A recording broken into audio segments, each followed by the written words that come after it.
It's that time of the year again.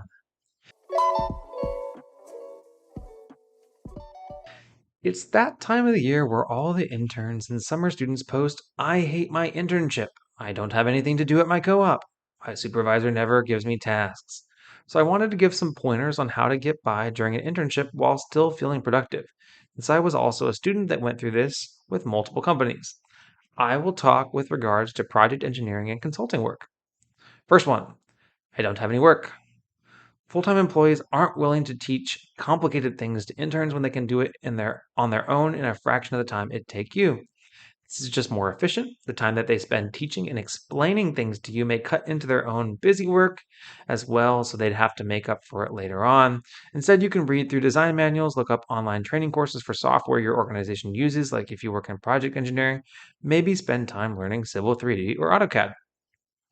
Next one. My manager's supervisor doesn't assign things to me. Well, yeah.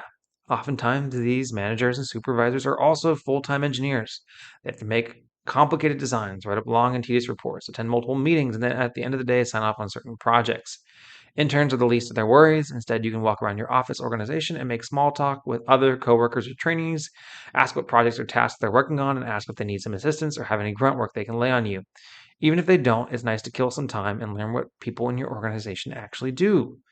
Yeah, this is good advice. I totally agree. One person might not have something to do for you to do, but definitely a good idea to go around and talk to other people because there might always be somebody that has something that you can do to help them out that actually can make their life easier. Is this actually what engineering is like? Yes and no.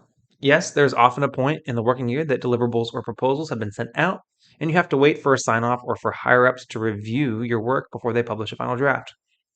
And that time you'll most likely be light on work. That's just reality. No, as in no, there will always be more work coming down the pipe, and some days you won't know how to organize your inbox from the influx of emails received. Yep, it's just ebbs and flows. Every company would love for it to be consistent and um, have a constant stream of work. It'd be much easier to work that way, but that's just not the way that it works. I talked to our business development folks in the company. It's kind of like it comes and goes in waves. What you do is you have the big waves, and then you build in the little waves to fill in the gaps between the big waves. Regardless, there's always going to be times when there's downtime. And if there's not downtime and they're overwhelmed, then well, they might also have extra difficulties finding time to give you work to do as well. I don't apply anything here that I learned in my classes. Well, yes, school helps you learn the theory and application of engineering principles, but not necessarily the most efficient or streamlined approach to solve problems. Oh, and forget calculus, you're never using that. Yeah.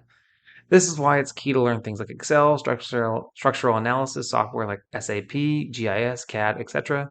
There's a reason these programs come with your work computer. Oftentimes, your company has software standards that designers and engineers have to comply with when sending out drawings or work orders or contract packages so that contractors or the government can understand what the heck it is you're designing. That's why having an engineering sense and knowing design software is key.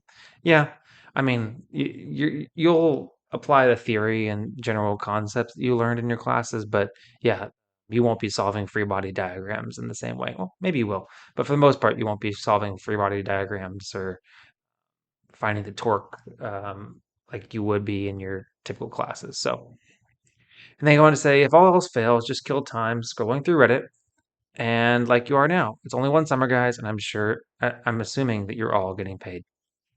Yeah, and I think that that's just the reality with internships. You have to go in with realistic expectations, and for a lot of people, it's their first time ever working in an engineering capacity, so they have maybe some expectations that they got from a movie or from what their dreams are, or fantasies, or something like that. So it is kind of a nice little gut reality check. Every company is different, every work experience is different, every internship experience is different, but for the most of it, just going in with an open mind and a willingness to learn and ask questions and kind of make sure that you make the most out of your experience will help you have the best internship possible. So, generally, I agree with this person's advice. There's a lot of good advice here. And if you don't have any work, that's probably going to be the case for the most part. So just kind of keep on asking and asking and asking for work and listening and listening and listening, and maybe you can work your way into shadowing different meetings and work your way into an action item here and there. But yeah, it is that time of the year again. Interns, you should be about halfway through with your internships now, so I hope that they're going well, and I wish you the best of luck. And if you're feeling disconnected, then keep on pushing through. Chasing payments, still playing in the basement while I'm working on arrangements. They heard the kid in 50 countries, thank God that's amazing. But I'd rather thank Spotify, they put me on the station.